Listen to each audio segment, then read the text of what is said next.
हरे कृष्णा। आप सबको पद्मिनी एकादशी की बहुत बहुत शुभकामनाएं। आपने वह कहावत तो सुनी होगी कि सोने पे सुहागा। एक तो एकादशी तिथि और ऊपर से अधिक मास में आने के कारण इसका प्रभाव कई कई गुना फलदायी हो जाता है। व्रतों में सबसे बड़ा एकादशी का व्रत होता है। भगवान को अति प्रिय व्रतों में भी एकादशी व्रत है, इसलिए आचार्य गण इसे माधव तिथि भी कहते हैं। युधिष्ठिर महाराज ने पूछा, हे जनार्दन, अधिक मास में शुक्ल पक्ष में पड़ने वाली एकादशी का नाम क्या है, इसका पालन कैसे करना चाहिए और इससे मिलने वाले फल का महत्व भी कृपा कर आप मुझे बताएं। भगवान श्री कृष्ण ने कहा, हे राजन, इस पवित्र एकादशी का नाम पद्मिनी एकादशी है। जो व्यक्ति भी इस व्रत का पालन करता है उसे भगवत धाम की सीधे ही प्राप्ति होती है, उसके सारे पापों का नाश हो जाता है। ब्रह्मदेव भी इस एकादशी की महिमा बताने में असमर्थ है। हे राजन, दशमी के दिन में ही इस व्रत का पालन करना चाहिए। चावल और खाने नहीं चाहिए, ब्रह्मचर्य का पालन करना चाहिए और दूसरों द्वारा दिया हुआ अनाज भी नहीं लेना चाहिए। फिर प्रातःकाल स्नान करके भगवान का नाम जप पूजन, तुलसी पूजन करना चाहिए। व्यर्थ की बातों में समय बर्बाद नहीं करना चाहिए और हो सके तो रात्रि में जागरण करना चाहिए। अगले दिन अन्न का दान करके व्रत का पालन करना चाहिए। इसके करने से मुक्ति की प्राप्ति होती है। इस प्रकार केशव बोले कि मैंने तुम्हें इस एकादशी का व्रत का महत्व, पालन और महिमा बताई है। अब मैं तुम्हें पुलत्स्य ऋषि द्वारा बताई गई नारद मुनि को कथा बताता हूँ, उसे श्रवण करो। एक बार कार्तिवीर्य अर्जुन ने रावण को पकड़कर बंदी बना लिया। यह देखकर पुलत्स्य ऋषि मुनि ने रावण को छुड़ाया। नारद मुनि ने पुलत्स्य ऋषि को अत्यंत नम्रता से पूछा कि हे मुनिवर, जिस रावण ने सभी देवी देवताओं को पराजित कर दिया, उस बलवान रावण को कार्तिवीर्य अर्जुन ने कैसे बंदी बना लिया, इस विषय में मुझे बताइए। तब पुलत्स्य ऋषि ने नारद मुनि से कहा, त्रेता युग में हह कुल में जन्मे कार्तिवीर्य नाम का राजा था। महेशमतीपुरी उसकी राजधानी थी। उसकी सहस्त्रों रानियां थी, परंतु उसके राज्य को सही प्रकार से संभाले इस योग्य कोई पुत्र नहीं था।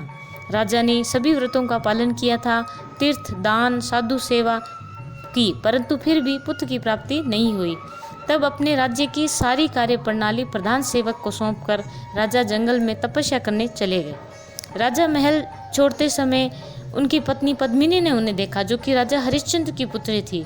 अपने पति को वन में जाता देखकर उसने भी अपने सारे गहनों और महलों के वस्त्रों को त्याग दिया और पति के साथ मंदार पर्वत पर जाकर दोनों तपस्या करने लगे।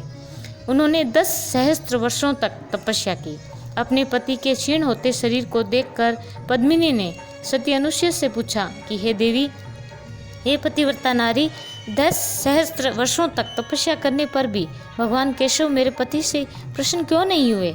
तो आप कृपा कर मुझे ऐसा कोई व्रत बताइए जिससे भगवान केशव प्रसन्न होकर मेरे पति की प्रार्थना को सुन ले, उन्हें एक ऐसा पराक्रमी पुत्र प्रदान करे जो पराक्रमी राजा बने। यह सुनकर देवी सती अनुसुया अधिक प्रसन्न होती हैं। वे कहती हैं, हर 32 महीने के बाद एक अधिक मास आता है और इसमें 2 एकादशी आती है, एक पद्मिनी और दूसरी पद्मा।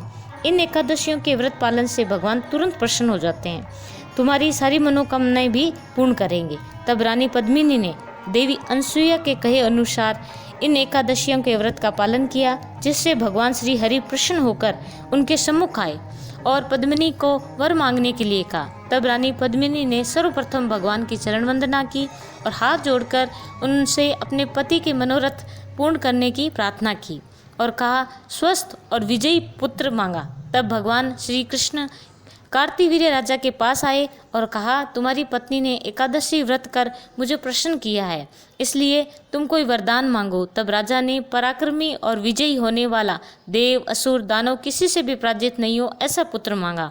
तब भगवान ने उन्हें ऐसा ही हो कहकर वरदान देकर अंतर्ध्यान हो गए। तब राजा और पद्मिनी रानी वापस अपने राजमहल में लौट आए। थोड़े समय के बाद रानी पद्मिनी ने एक अत्यंत सुंदर पराक्रमी बालक को जन्म दिया, जो कार्तिवीर्य अर्जुन नाम से विख्यात हुआ, जिसने रावण को भी पराजित कर उसे बंदी बना लिया। पुलत्स्य मुनि ने इस कथा को संपन्न करते हुए वहाँ से प्रस्थान किया। इस प्रकार श्री कृष्ण भगवान ने अर्जुन को यह कथा सुनाई और कहा, जो कोई इस व्रत को करता है उसके सारे पाप मुक्त हो जाते हैं और वैकुंठ की प्राप्ति होती है और मैं प्रसन्न होता हूँ। हरे कृष्णा।